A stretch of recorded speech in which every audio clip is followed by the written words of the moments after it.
그렇습니다. 주님, 존귀한 왕께서 여기 계신 것을 믿습니다.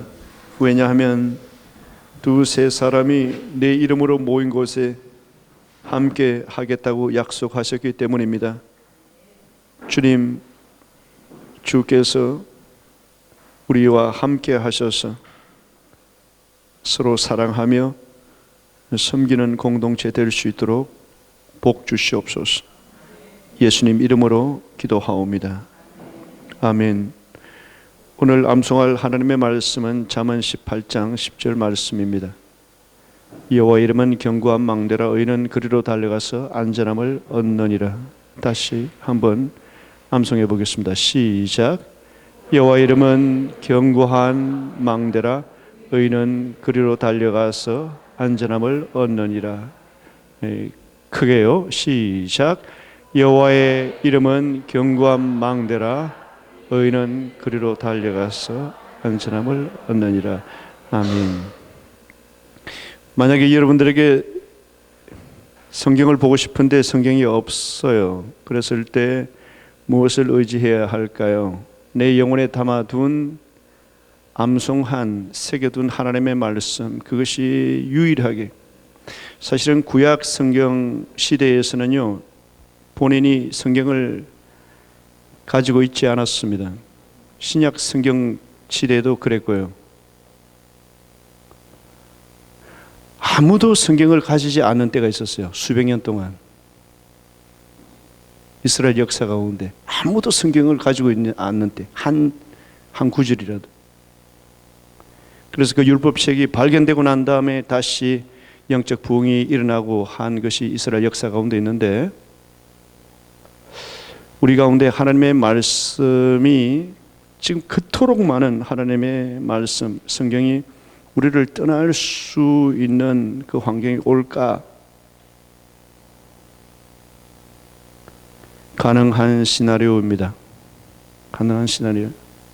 그래서 여러분들이 있는 힘을 다하여서 하나님의 말씀을 차곡차곡, 기억세포가 죽어지기 전에 지금 하나님 나의 기억세포를 붙잡아 주시옵소서 하면서 이 하나님 말씀을 암송하고 또 암송하고 또 암송하세요. 한 구절이 반복되어서 한 500번 정도 시차를 두고 내 것이 될 때까지. 여러분들이 암송할 때 이러한 것은 한 구절로 되어 있지만 어떤 것은 연달아서 한 서너 구절로 되어 있는 것도 있습니다. 그것도 생각을 하면서 입에서 나오는 것이 아니래. 그건 암송이 된 게 아닙니다. 두두두두두두두 이렇게 나와야 암송이 된 거예요. 생각을 하면서 그 다음 구절이 그름으로든가 이름으로든가 암송이 된 게 아니에요. 그거는 우리에게 너희에게 이 암송이 된 게 아니에요. 두두두두두 이렇게 나와요. 자, 두두두두두 해보겠습니다. 잠언 18장 10절 여호와 이름은 시작. 여호와의 이름은 견고한 망대라 의인은 거리로 달려가서 안전함을 얻느니라. 눈 감고 두 번 시작. 여호와의 이름은 견고한 망대라 의인은 거리로 달려가서 안전함을 얻느니라. 2배속. 여호와의 이름은 견고한 망대라 의인은 거리로 달려가서 안전함을 얻느니라. 2배속 다시 한번 시작.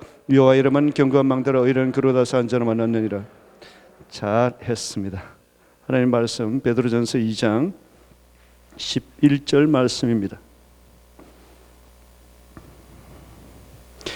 베드로전서 2장 11절 말씀. 베드로전서 2장 11절 말씀 누가 암송하고 계신 분 있나요? 옛날에 누가 암송한 걸로 알고 있는데, 사랑하는 자들아 구름인과 나그네 같은 너희를 권하노니 영혼을 거슬러 싸우는 육체의 정욕을 제어하라. 다시 읽겠습니다. 사랑하는 자들아 구름인과 나그네 같은 너희를 권하노니 영혼을 거슬러 싸우는 육체의 정욕을 제어하라. 오늘의 설교 제목은 제어하라 입니다. 잠시.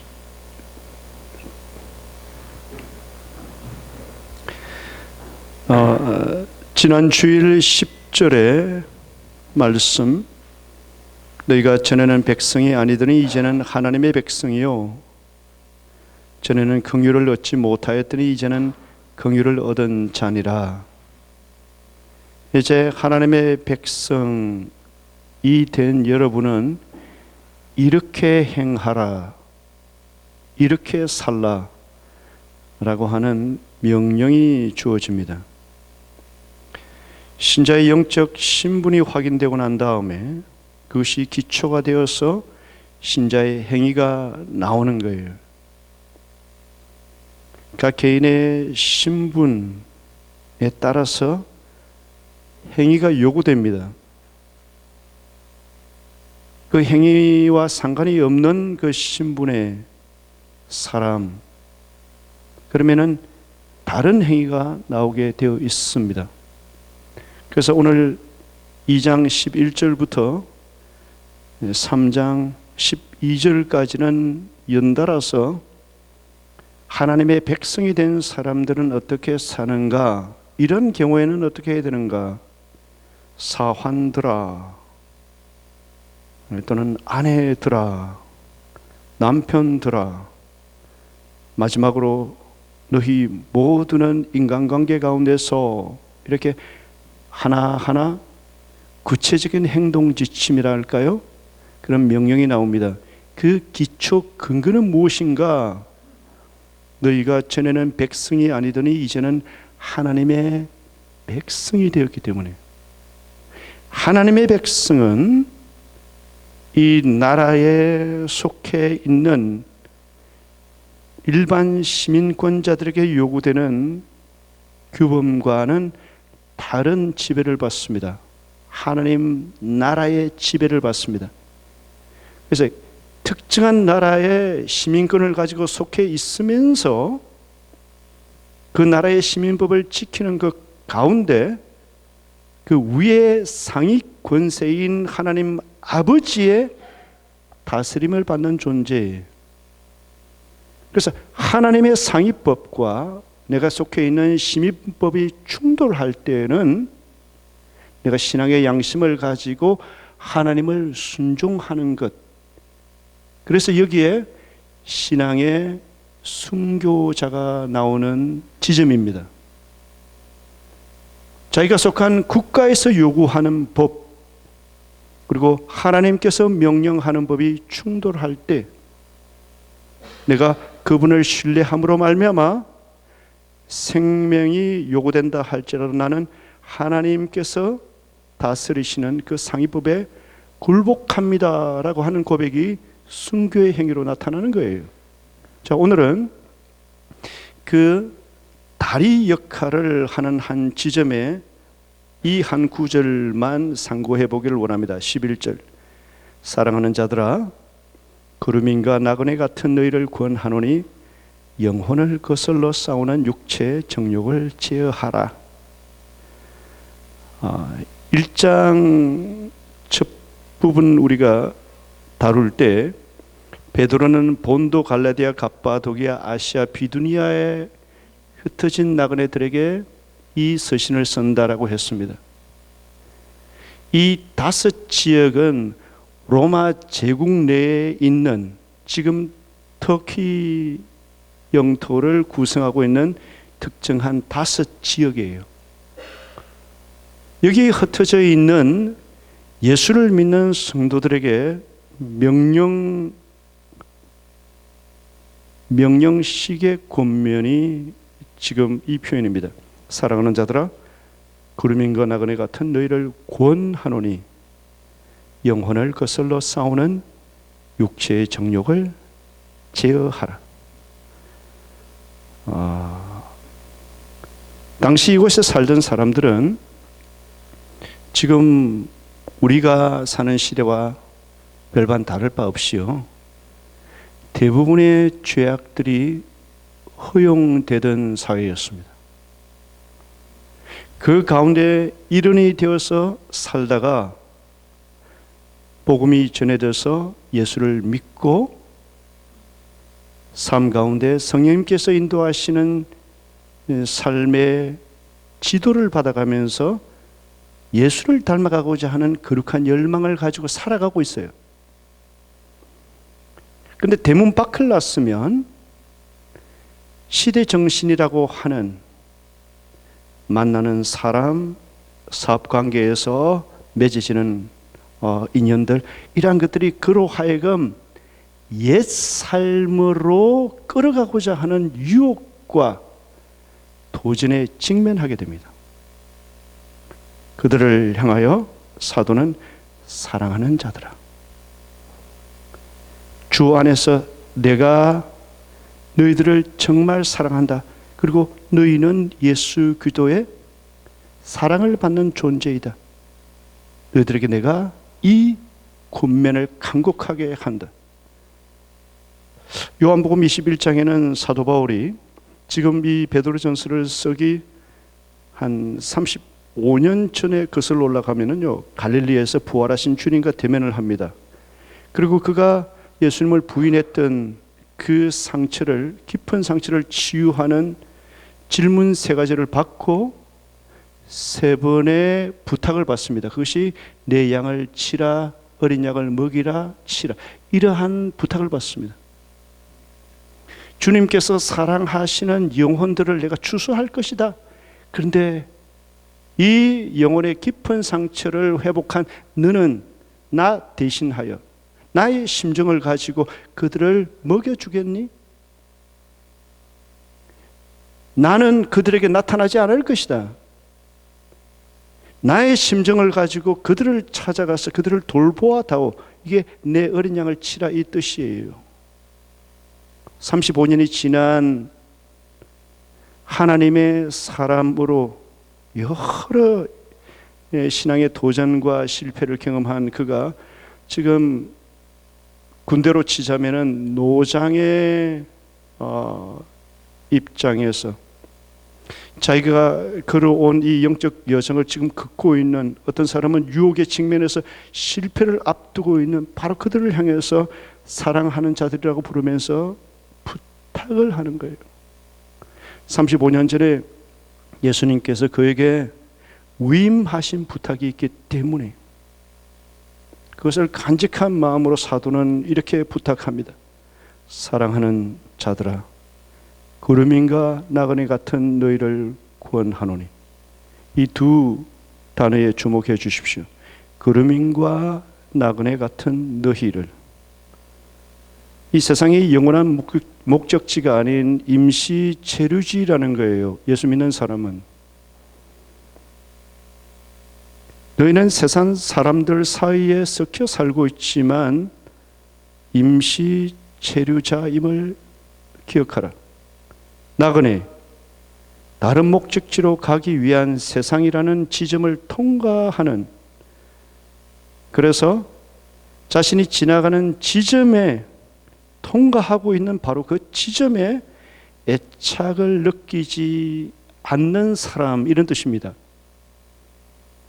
그래서 자기가 통과하고 있는 이 세상이라는 지점에 대해서 애정을 주지 아니하려고 의도적으로 거리를 두는 사람이에요. 예수 믿는 저와 여러분들은 이 세상에서 동일하게 예수 믿지 않는 사람들이 그의 아이를 보내는 그 유치원에 예수 믿는 내가 나의 아이를 그곳에 보냅니다. 동일한 교육을, 커리큘럼을 배우게 해요. 그럼에도 하나님 보시기에는 신분이 다릅니다. 나는 이 땅을 통과 지점으로 여기고 나아가는 거예요. 그 엄마가 사용하는 용어, 아이에 대한 관심, 예수 믿는 내가 동일한 용어를 사용해서 대화를 해요. 그럼에도 불구하고 나는 이 세상을 통과 지점으로 여기면서 무언가 영원한 하나님의 부르신 어떤 지점을 향해서 나아가는 거예요. 그래서 사도 베드로는 그루민과 나그네라는 표현을 썼습니다. 예를 들어서 4박 5일 동안 낚시 가는 여행을 갔다고 해봐요. 4박 5일 동안 좋은 장소를 선택해서 텐트를 치고 주의를 정비하겠죠. 그랬는데 4박 5일 머무를 사람은 담을 두르는 그런 작업은 하지 않아요. 사흘 뒤에 철수할 것이기 때문에 그렇습니다. 저와 여러분 신자가 동일합니다. 짧은 시간 머무릅니다. 아브라함 잠시 생각해 볼까요? 구약의 창세기에 아브라함의 이름이 등장하고 히브리서에 아브라함의 이름 등장합니다. 이 두 개를 종합해서 이해를 해보자면 아브라함에게 주어진 그 가나안 땅은 정착할 땅이 아니었어요. 그래서 장막에, 다른 말로 하면 텐트에 거주했다. 장막이라는 것은 집이 아니에요. 이동 가능한 거주지예요. 가나안 땅이라는 곳에 아브라함이 왔는데 하나님께서 이동할 수 있는 장막에 거하게 하시고 그 땅을 약속하셨지만 주지 아니하셨어요. 그것은 누가 살 것인가? 그들의 후손들이 차지할 땅이에요. 650년이 지난 다음에 아브라함의 후손들이 그 땅을 가득 채웁니다. 아브라함이 살고 있을 동안에 하나님께서 이것은 내가 너에게 주는 땅이다. 약속을 주세요. 그런데 지금 너의 소유가 아니다. 그곳에는 창세기 15장 19절에서 21절 보니까 이러한 족속들로 가득합니다. 겐 족속, 그니스 족속, 갓몬 족속, 헷 족속, 브리스 족속, 러바 족속, 아모리 족속, 가나안 족속, 기르가스 족속, 여부스 족속의 땅이라 그렇게 되어 있습니다. 하나님께서 가나안 땅 전체를 보시면서 이건 너희 땅이다. 그래서 지금 차지하고 있는 것을 보니까 여기 나와 있는 이러한 족속들이 곳곳에 장악하고 있는 거예요. 650년이 지났습니다. 아브라함의 자손들, 그가 일으킨 세대가 이 족속들을 다 몰아내고 땅을 차지합니다. 영적으로 우리에게 적용시켜 볼까요? 우리가 사는 이 지구라는 곳, 하나님의 거듭난 자녀들은 소수입니다. 정말 거듭난 사람들은요. 이전에는 이스라엘이라는 민족 단위로 그 땅을 약속받았지만 지금 하나님의 자녀들은 각 민족 가운데 주를 앙망하고 고백하는 보이지 아니하는 하나의 공동체, 그것을 하나님의 가족이라고 그럽니다. 근데 그들에게 이 땅에 거하는 우리에게 지금 이 세상, 이 지구, 너희들이 발붙이고 있는 이 지구는 너희들의 소유가 아니고 집이 아니고 지나갈 곳이다. 근데 하나님께서는 언젠가 일정 시점이 지나면은 너희 집이 아니라고, 영원한 처소라고 아니라고 한 바로 이곳을 근거지로 삼아서, 다시 말해서 하나님께서 새롭게 손을 대셔서 새 하늘과 새 땅에 우리로 하여금 거하게 하실 거예요. 이 땅입니다. 이 하늘입니다. 그런데 새롭게 된 하늘, 새롭게 된 땅에 하나님의 사람들로만 가득한 그 때가 오게 됩니다. 그 때가 오게 되기까지는 저와 여러분은 나그네로 그루민으로 지나게 됩니다. 이러한 데스티니, 부르심을 입은 저와 여러분은 어떻게 살아야 되는가? 지금 사도가 그것을 권면하기 위해서 사랑하는 자들아, 그루민과 나그네 같은 너희를 권하노니, 간곡히 권면한다. 지금 이 동사에 대해서 잠시만 제가 언급하고 지나가겠습니다. 의미를 지니기 때문에 그렇습니다. 권하노니라는 헬라어는 파라칼로 이렇게 발음합니다. 내가 너에게 간곡히 부탁한다 이런 뜻이죠. 파라칼레오가 원형입니다. 파라는 우리가 영어에서도 많이 씁니다. parallel 할 때, para church, paramedic 할 때 전부 다 이 파라입니다. 이 파라라는 뜻은요, alongside, 누구누구 곁에라는 뜻이에요. 파라칼레오, 누구누구 곁에서 칼레오, 부르다라는 뜻이에요. 어떤 사람에게 지금 여기서 멀리서 말을 하는 게 아니에요. 바로 곁에 가가지고 눈을 쳐다보면서 간곡하게 권면, 부탁, 요청하는 것을 파라칼레오라고 합니다. 사도는 지금 소아시아의 예수를 고백하는 그리스도인들 곁에 바짝 다가가서 다음에 하려고 하는 이 말을 있는 힘을 다하여서 설득하려고 해요. 내용이 무엇인지 우리는 염두에 두어야 됩니다. 이 파라칼레오가 군대 용어로 쓰일 때가 있습니다. 군대 지휘관이 전투를 앞두고 사병들을 다 소집한 가운데 이 전투의 양상이 어떻게 벌어질 것이며 적은 어디에 포진하고 있고 어떤 희생이 예상되며 이 전쟁에서 승리를 하면 어떤 영광이 주어지고 그렇기 때문에 여러분들이 힘을 다하여 최선을 다하여서 싸우라고 독려할 때 그때의 표현을 파라칼레오라고 씁니다.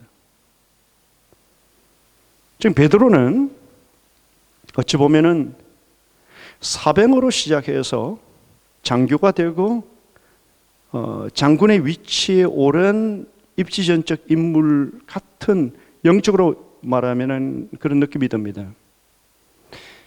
갈릴리의 단순한 어부에 불과했어요.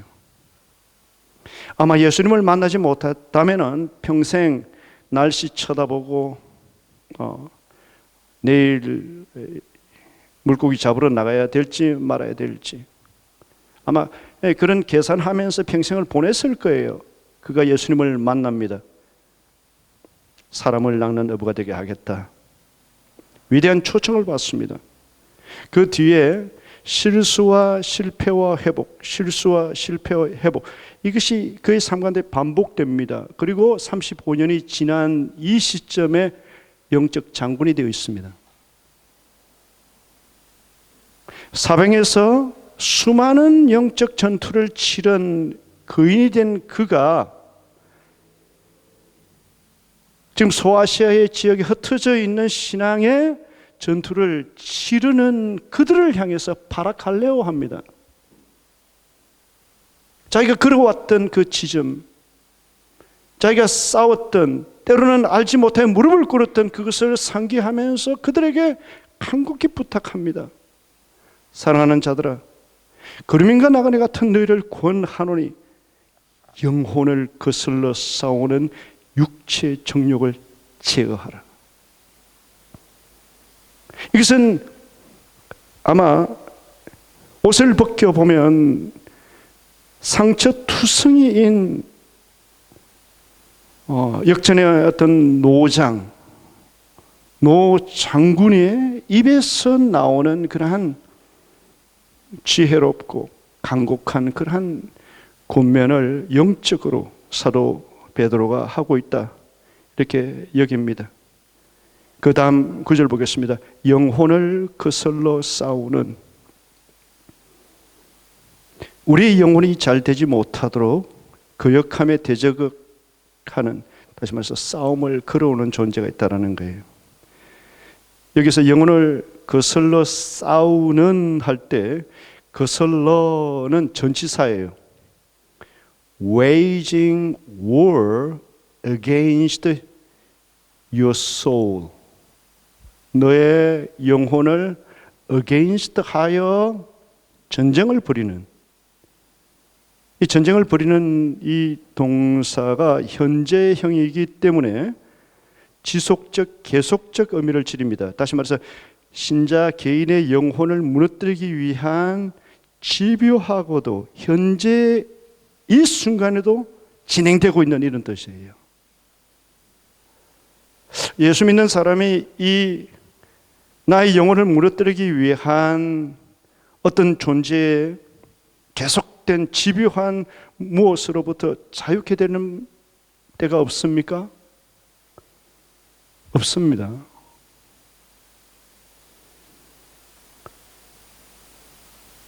주님이 오시고 부활의 몸을 입는 영광의 순간 되기까지는요, 이 육신을 입고 있고 이 세상에 호흡하고 있는 동안에는 이 졸업은 없습니다.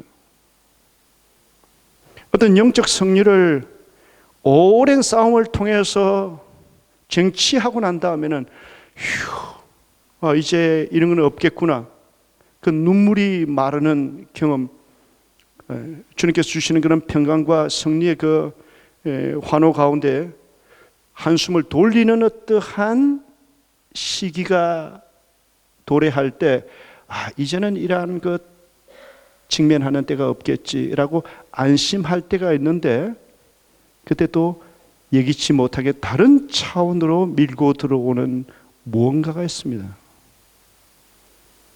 우리는, 그리스도인은, 하나님의 부르심을 받은 하나님의 사람들은 영혼을 거슬러 싸우는 이 전쟁에서 자유롭지 못합니다. 우리가 무시할 수는 있습니다. 그는 그 믿지 않아. 그런데 그의 삶에는 일부러 피한 영적 싸움 그 결과 어둠이 만연한 영혼의 상태일 가능성이 많습니다. 타협하고 타협했기 때문에 싸움을 걸어오는 것에 대해서 피하기만 했기 때문에 나의 영토를 전부 다 뺏긴 초라한 영혼의 모습. 걸어오는 싸움에 대해서 맞붙어서 전쟁을 벌인 성도들은요, 여러 이야기들이 있습니다. 신앙의 비밀스러운 간정들이 있습니다. 이것이 믿음의 작품을 만듭니다. 하나님은 이것을 귀히 여기십니다. 성도의 죽음도 고귀하고 성도의 눈물은 정말 주님 보시기에 고귀합니다. 영적 전쟁을 하는 중에 흘린 거룩한 눈물은 영혼 가운데서 주의 눈물병에 담아두고 그것이 눈물 하나하나가 똑 떨어진 것이요, 애니메이션으로 만들면 똑 떨어지는 순간에 다이아몬드로 화하는 영혼 가운데서 보석이 된,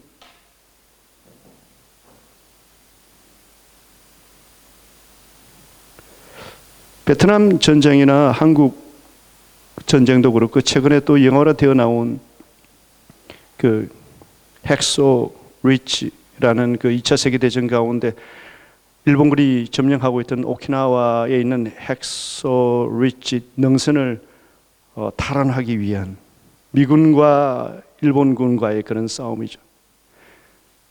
여기는 수많은 인명살상이 일어났으면서도 이 고지를 점령하기 위해서 일본군도 그렇고 연합군도 있는 힘을 다해서 싸웁니다. 연합군이 그 지역을 헥소 리치 능선을 갖다가 있는 힘을 다해서 항공모함에서 폭격을 막 부어요. 다 죽었다고 생각하고 사다리를 타고 올라가 보면은 굴 속에 숨어 있던 그 일본군들이 나와서 다시 반격하고, 그래서 엄청난 그러한 전쟁이 벌어졌던 지역이기도 합니다. 왜 수많은 인명 피해가 벌어지면서 이것을 포기하지 않을까요? 거점 지역이기 때문에 그렇습니다. 전쟁의 전략상 중요한 키포인트이기 때문에 아군도 적도 포기하지 않습니다. 사람의 영혼은요, 하나님의 형상이 새겨져 있는 엄청난 중요 가치를 가지고 있는 존재입니다. 한 영혼은 하나님의 아들이 죽어 흘린 피로 대속할 가치가 있는 값진 존재입니다. 이 세상에 있는 동물을 전부 다 합쳐도 한 영혼의 값을 능가할 수가 없습니다. 동물 애호가들은 그렇게 생각하지 않을 것입니다. 동물 애호가들은 인간답지 않는 인간들 한 도시를 다 한 것보다 자기가 사랑하는 그 애완동물이 귀할지 몰라요. 하나님께서 보시기에는 그렇지 않습니다. 한 사람, 한 영혼은 전 세계에 존재하는 모든 동물을 다 합한 것보다 값진 존재입니다. 이 한 영혼을 향해서 영적 전쟁이 일어나고 있습니다. 그 점을 확보하려고 하는 아군과 적군의 전략적 시도들처럼요, 치열한 영적 전쟁이 벌어집니다. 도덕적으로 완전했던 아담과 하와에게도 이 전쟁이 있었고요, 특별 하나로 1000명을 죽일 수가 있었던 힘으로 말하면 비교할 수 없는 삼손에게도 이 전쟁을 치루어야 했고, 열왕기상 4장에 보니까 동쪽 모든 사람의 지혜와 애굽의 모든 지혜보다 뛰어난 솔로몬도 이 영혼의 전쟁을 경험해야 했습니다. 육체의 정욕이라는 이 표현에 여러분 주목을 해 주십시오. 육체의 정욕이라는 표현은 정욕 이 자체, 에피두미아, 강렬한 욕망, 갈망 자체로는 틀린 게 아닙니다. 잘못된 게 아닙니다.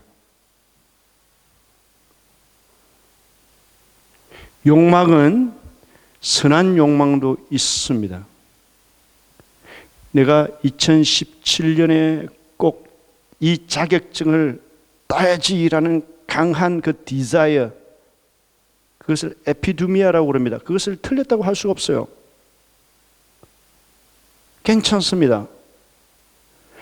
우리 아이는 내가 받지 못한 교육을 우리 부부가 힘들더라도 꼭 받게 해서 저 아이의 좋은 훌륭한 시민이 되고 또 이름을 남기는 무엇이 되게 해야 되겠다라는 바람으로 아이를 위해서 헌신하고 또 자기들이 가지고 있는 역량을 붓는 것, 그래서 이를 악물고 애쓰는 것, 강렬한 갈망이에요.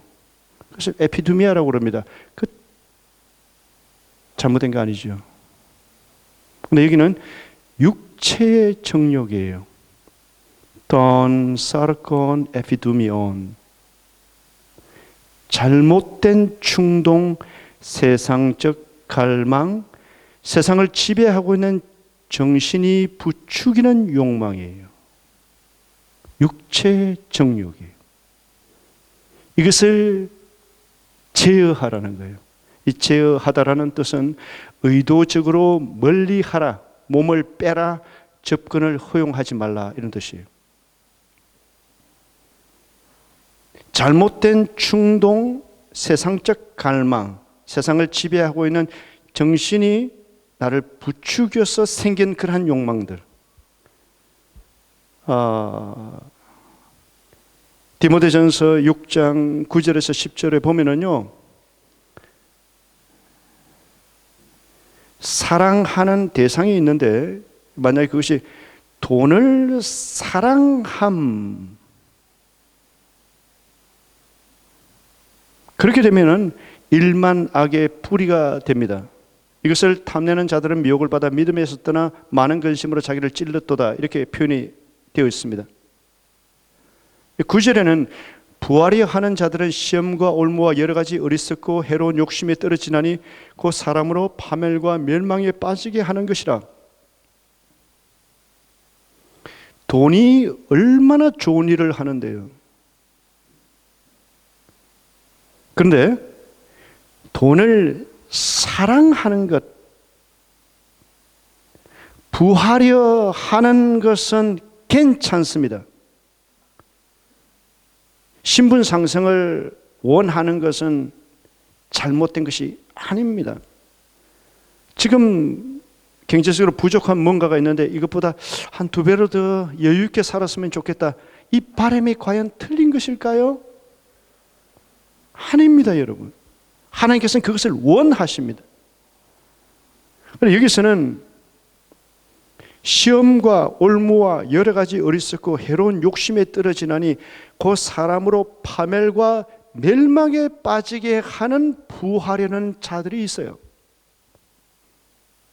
디모데 전서는 예수 믿는 에베소 사람들을 향해서 지금 말하는 거예요. 예수 믿는 사람들 가운데 부자가 되는 것이 생애 목표예요. 이 세상에서 장막을 치고 이동해야 되는 하나님의 뜻이면, 그러한 아브라함의 믿음의 족적을 따라서 신앙 고백 통해서 예수를 믿게 된 사람들이, 이 세상이, 지금 나를 둘러싸고 있는 이 세상이 다인 것처럼 내 왕국을 강성하게 하는 그 의도에서 나오는 부하게 살려는 그런 사람들, 그들에게 있는 공통의 특징이 뭐냐면요, 돈을 사랑함이에요.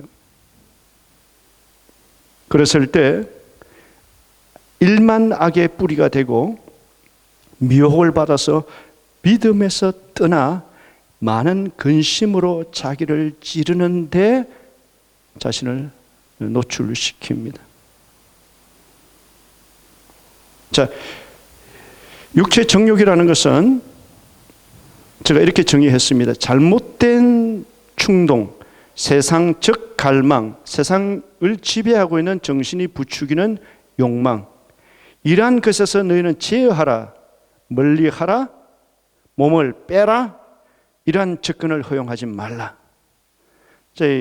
나머지 한 여러분과 15분 내지 20분 정도는 어떻게 하면 이러한 육체의 정욕을 제어할 것인가, 2가지 포인트로 나누겠습니다. 첫 번째는 세상 마귀 육신의 작동 방식을 먼저 이해하는 거예요.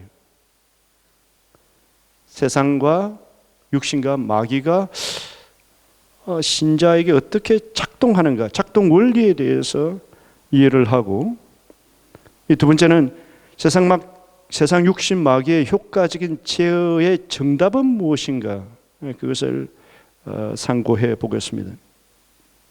먼저 마귀와 관련해서요, 고린도후서 4장 4절에는 이 세상의 신이라고 표현되어 있습니다. 이 세상의 하나님, 신으로 표현할 때는 God, G-O-D 할 때 그 small letter, 그러니까 소문자로 하나님 capital G가 아니고요, 이 세상의 신입니다. 이 세상의 하나님입니다. 만물을 다스리는 하나님 계시잖아요. 그런데 이 세상을 자기 것인 양 주장하는 신적 존재가, 영적 존재가 있다라는 거예요. 고린도후서 4장 4절은 마귀를 이 세상의 신이라고 표현을 했고, 에베소서 2장 2절은 공중의 권세 잡은 자라 표현했습니다. HCSB 영어 성경에는 The ruler of the atmospheric domain, atmosphere 하면은 대기권이죠. 도메인을 한국말로 번역하기가 영역, 이렇게 표현하면 되는데 적당한 그 번역 단어가 떠오르지를 않아요. 도메인이라는 영어. 그런데 일본어에서 기가 막힌 번역을 찾아냅니다. 나와바리. 그게 딱 맞습니다. 자기가 도메인, 영향력을 행사할 수 있는 어떤 영역을 도메인이라고 합니다. 이 마귀는 에베소서 2장 2절에는요, 공중의 권세 잡은 자예요.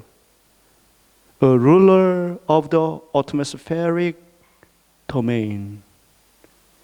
대기권 전체를 중심으로 지구를 둘러싸고 있는 전체 대기권 하에 존재하고 있는 모든 영역 가운데서요, 통치자로 군림합니다. 곳곳에 사람들의 영혼의 생각, 감정, 의지 세계에 하나하나의 그의 가치를 주입시키면서 보이지 아니하는 통치자 역할을 합니다. 고린도후서 4장 4절에는 세상의 신이라고 했고요, 우리 주님은 그를 세상 임금이라고 했고요. 똑같은 표현입니다. 요한 1서 5장 19절에 요한 사도는 뭐라고 표현하는가? 또 아는 것은 우리는 하나님께 속하였고 이 세상 가운데 온 세상은 악한 자 안에 처한 것이라. 똑같은 개념입니다. 우리는 이 땅에, 이 세상에 물리적으로 존재하고 있습니다. 그리고 소속은 우리는 하나님께 속하고 온 세상은 악한 자 안에 처한 것이라. 악한 자가 다스리고 있는 이 영역 가운데 진행되고 있다는 거예요. 이것을 데살로니가 전서 5장 5절에는 데살로니가 교인을 향하여서 사도 바울이 너희는 다 빛의 아들이요 낮의 아들이라. 우리가 밤이나 어둠에 속하지 아니하나니. 여기서는 빛과 어둠, 낮과 밤으로 구분을 해 두었습니다. 정리하겠습니다. 악한 존재가 장악한 세상, 그가 장악한 세상을 통해서 이 세상에 호흡하고 있는 예수 믿는 사람들에게, 하나님의 사람들에게 끊임없이 반복해서 메시지가 주어집니다. 이 세상에서 호흡하고 있으면서 우리의 도전이 뭔가 하면은요, 영향을 받지 않는 것 같은데 반복적으로 던져주는 이 메시지에 피할 방법이 없습니다. 반복된 메시지. 그 TV의 간접 광고 같은 경우에 끊임없이 반복하고 저것이 나의 구매, 물건을 구입하는 데 있어서 영향을 미칠까, 어떤 효과를 발휘할까 싶은데 효력을 발생합니다. 한국에는 대리운전 서비스가 많은데요, 1577, 1577 CF송으로 만들어가지고 1577, 1577, 1577, 1577 계속. 그러면 어떤 사람이 저녁에 술을 먹었어요. 많이 취해가서 자기 차를 음주 상태에서 집으로 운전해 갈 수가 없어요. 대리기사를 불러야 되겠는데 어디지? 물론 찾아보면 알겠지만 바로 술 취해서도 기억할 수 있을 정도로 반복된, 술 취해서도 1577이 떠오른단 말이에요.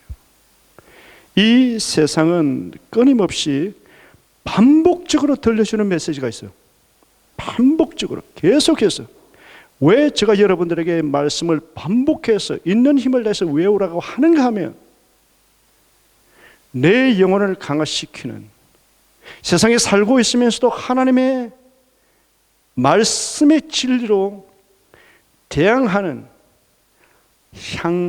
뭐라고 할까요?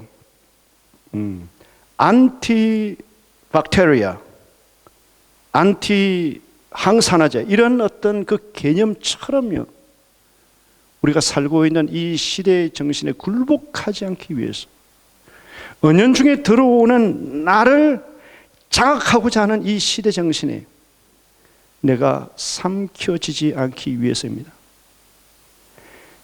작은 포션이라도 매일매일 하나님의 말씀을 암송하십시오. 하나님의 말씀을 암송하는 중에 그것이 기도로 발전되어지도록, 여호와 이름은 견고한 망대라 의인은 그리로 달려가서 안전함을 얻느니라, 이것을 아침에 여러분이 10번 반복했다라고 치십시다. 7번 정도 반복할 때 하나님께서 반복하는 것 자체에 나는 집중을 하고 있는데, 성령님께서 내 마음 가운데 기도하고 싶은 마음을 넣어줄 때가 있어요. 안전한 망대라, 그리로 달려가는 자, 여호와의 이름은, 하나님, 내가 위기에 처했을 때, 유혹받을 때 주의 이름을 부르겠습니다. 성령 하나님, 나를 기억나게 해주시겠습니까? 훌륭한 기도예요. 여러분들이 영혼에 새길 구절이 없으면 이 기도가 성경적인 기도가 되어 나오겠습니까? 여호와의 이름은 견고한 망대라 의인은 그리로 달려가서 안전함을 얻느니라. 어젯밤에 그렇게 소위 말해서 뒤숭숭한 꿈을 꿨어요. 그래서 가족들에게 이러이러한 보호를 해달라는 기도를 했었는데, 여러분들이 밤에 좋지 않은 의미를 가진 꿈을 꾸었다라고 합시다. 뭐 어떤 의미도 없겠지라고 그냥 지나가요? 아니면 조치를 해요? 그 조치할 때 잠언 18장 17이 만약에 여러분의 뇌리 가운데 남아있다면 얼마나 좋을까요? 자, 이제 여러분들에게 한 개념을 소개하기 위해서 에베소서 6장 11절을 같이 열어주시면 좋겠습니다. 에베소서 6장 11절. 마귀의 간계를 능히 대적하기 위하여 하나님의 전신갑주를 입으라. 마귀의 간계. 세상의 반복된 메시지, 그리고 우리가 가지고 있는 욕심, 여기에 마귀의 관계, 이것이 작동해서 우리의 영혼을 거슬립니다. 이 메커니즘 자체는요, 세상에서 지속적으로 반복되어지게 안 좋은 방식으로 뭔가 전달하고자 하는 메시지가 있고요, 그리고 또 각자 다르게 욕심들이 있습니다. 각자가 다릅니다. 이 욕심은 그것이 플러스 되어서 악한 원수가 이 한 사람에 대해서 관찰한 것에 근거하여서 역사를 해요. 특정한 방식으로. 그래서 넘어지는 것입니다.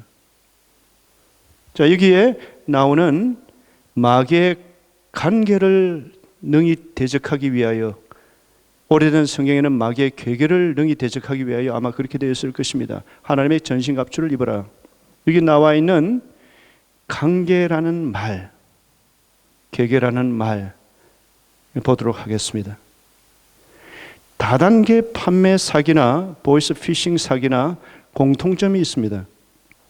사람들의 심리 작동 방식을 알고 작전에 들어갑니다. 미리 그 연구가 끝나고 난 다음에 작전이 들어가요. 마귀는 아무 방식이나 선택할까요? 그렇지 않습니다. 이 관계라는 헬라어 단어가 메소데이아라는 단어입니다. 메소데이아. 어떤 영어 단어가 유래했을까요? method, 방법이라는 단어가 여기서 나옵니다. 자, 그런데 이 메소데이아를 풀어보면 메타, with, 뭐뭐와 함께라는 단어이고요. 그 다음에 결합하는 단어가 호도스, 길이라는 단어입니다. with with a road. 길을 따라서 이런 뜻이에요. 그게 메서드가 됐습니다. 이게 영적 전쟁하고 무슨 의미가 있을까?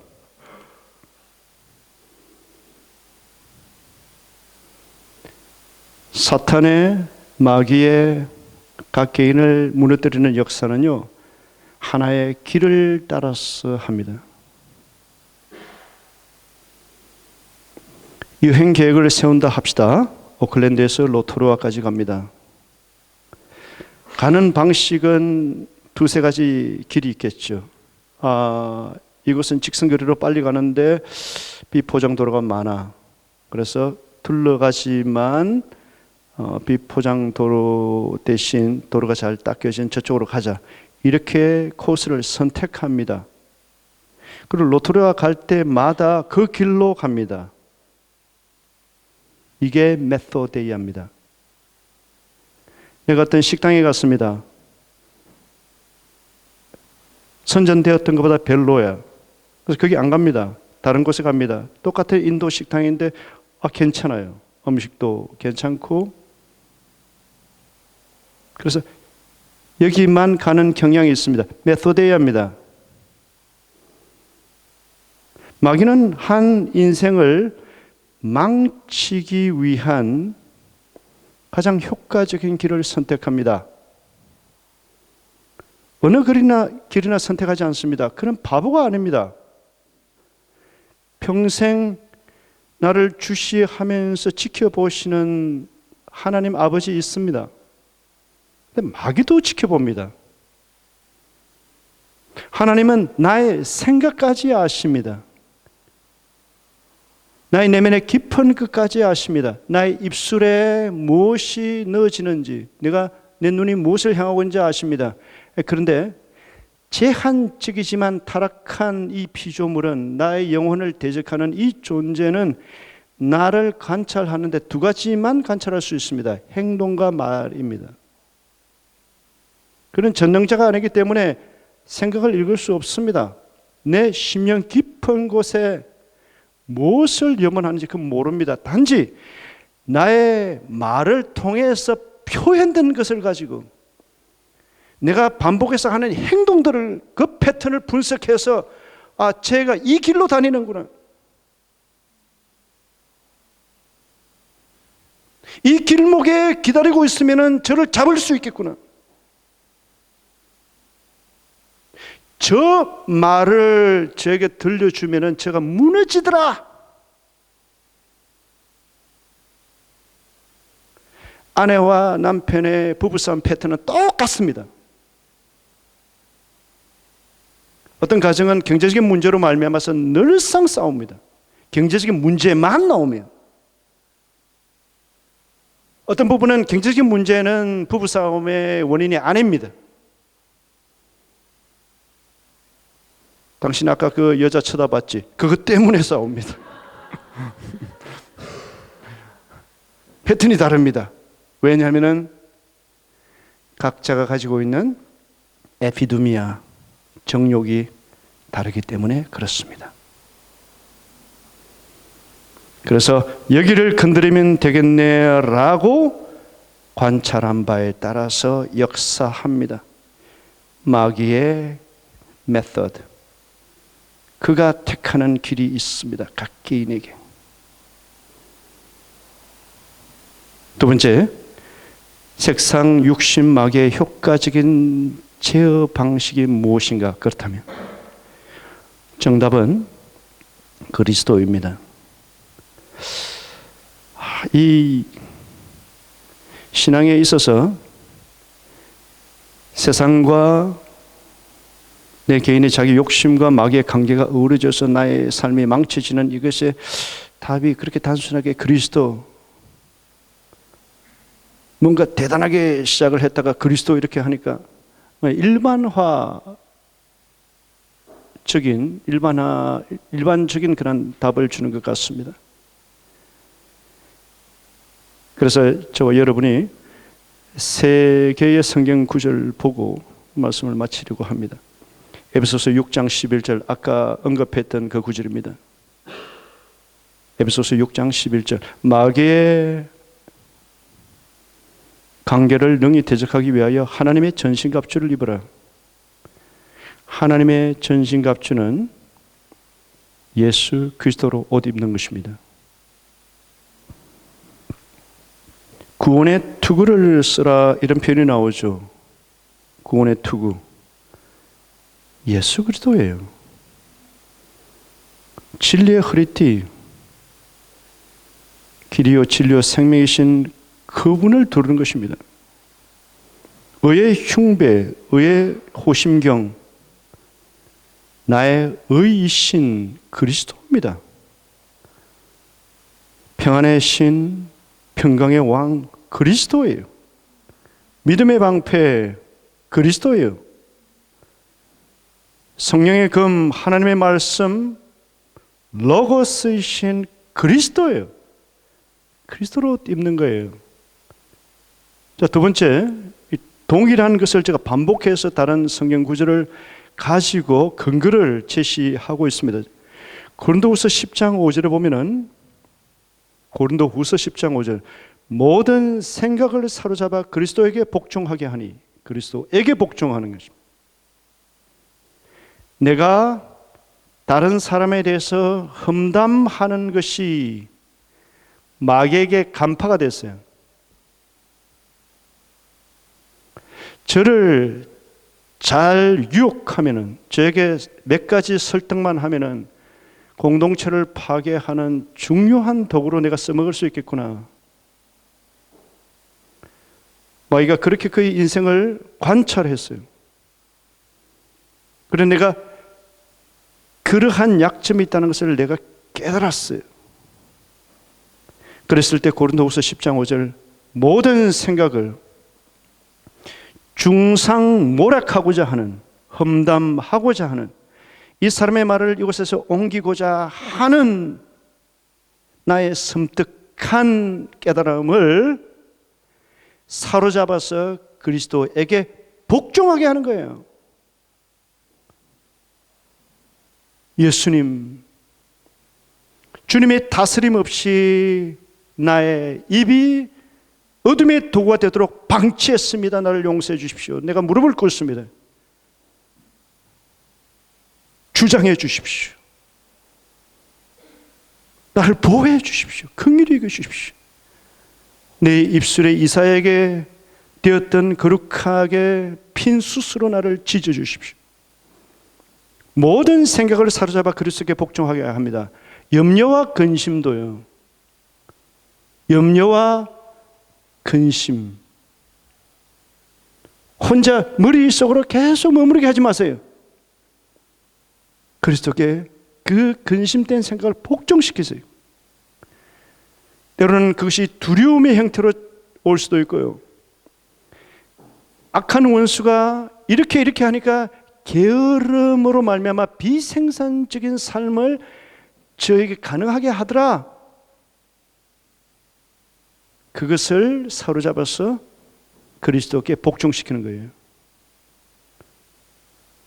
부부싸움 가운데 일어나는 어떤 패턴들도 사로잡아서 내가 이러한 부정적인 말, 폭력적인 말, 나를 보호하기 위해서 상대방을 비난하고 인격 모독하는 그러한 말을 주님 했습니다라고 그리스도께 복종시키는 거예요.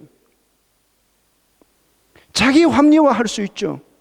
저 사람은 그런 말 받을 근거를 제공해서 저 사람 하는 거 보라니까 라고 악한 자가 부추기는 그 합리화에 나 자신을 드리는 것이 아니라 잘못됐다라고 되는 순간 주 예수님께 나아오는 거예요.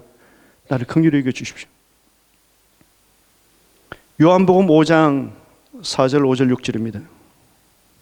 요한복음 15장 4절 5절 6절입니다. 내 안에 거하라 나도 너희 안에 거하리라. 가지가 포도나무에 붙어있지 아니하면 스스로 열매를 맺을 수 없음같이 너희도 내 안에 있지 아니하면 그러하리라. 나는 포도나무요 너희는 가지라. 그가 내 안에 내가 그 안에 거하면 사람이 열매를 많이 맺나니 나를 떠나서는 너희가 아무것도 할 수 없습니다. 사람이 내 안에 거하지 아니하면 가지처럼 밖에 버려져 마르나니, 이게 표현 주목해 주십시오. 사람이 내 안에 거하지 아니하면 가지처럼 밖에 버려져 마르나니, 예수 믿지 않는 사람이라고 생각하지 마십시오. 이 문맥 가운데 1, 2, 3절 앞에는요, 예수 믿지 않는 사람들 구분해놨어요. 여기는 예수 믿는 사람들 가운데 사람이 내 안에 거하지 아니하면 가지처럼 밖에 버려져 마르나니, 주를 고백했지만 내 삶에서 지금 현재 그분을 멀리하고 있는 삶이 있잖아요. 그러면 그의 영혼은 서서히, 아주 서서히 말라가고 있습니다. 너무 서서히 진행되고 있기 때문에 자기가 말하는 줄 몰라요. 카메라를 이렇게 컷을 많이 찍어가지고 이것을 합쳐서 빨리 돌리면 하나의 영상처럼 되어지잖아요. 8시간을 찍은 것을 한 5분으로 압축해서, 그러면 무엇이 있는지 보이죠. 내가 그분 안에 있지 아니함으로 말미암아 영혼이 서서히 말라가는 것. 가지가요, 나무 둥지에서 절단이 되어 가지고 이 밖에 노상에 방치되어 있습니다. 바로 그 순간에는 나무 색깔이나 싱싱함이나 푸르름이나 똑같아요. 일주일 뒤에 와 보면은 완전히 바삭바삭해 가지고 버려질 정도는 아니지만 색깔이 퇴색되어지고요, 가지에 붙어있던 잎사귀가 오그라들기 시작해요. 이렇게 우리의 영혼이 분주함이라고 하는 영혼의 대적 때문에 서서히 주님과 멀어지잖아요. 그러면 정말 감지하기 힘들 정도로 마르기 시작해요. 그것을 느끼셔야 됩니다. 그래서 주님께 돌이키는 거예요. 그 돌이킴의 방향을 턴하는 이 자체, 그것을 주님께서 기뻐하신다고요.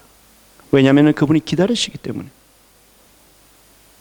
양으로 생명을 얻게 하기 위해서 오신 주님께서 우리의 유익을 위해서 사랑하시기 때문에 그분이 지휘하는 삶 가운데로 오라고 기다리시고 계시기 때문에 내가 그분을 향해서 도움을 구하여 때를 따라 돕는 은혜를 얻기 위해서 이렇게 돌이킬 때마다 주님께서 안아주시는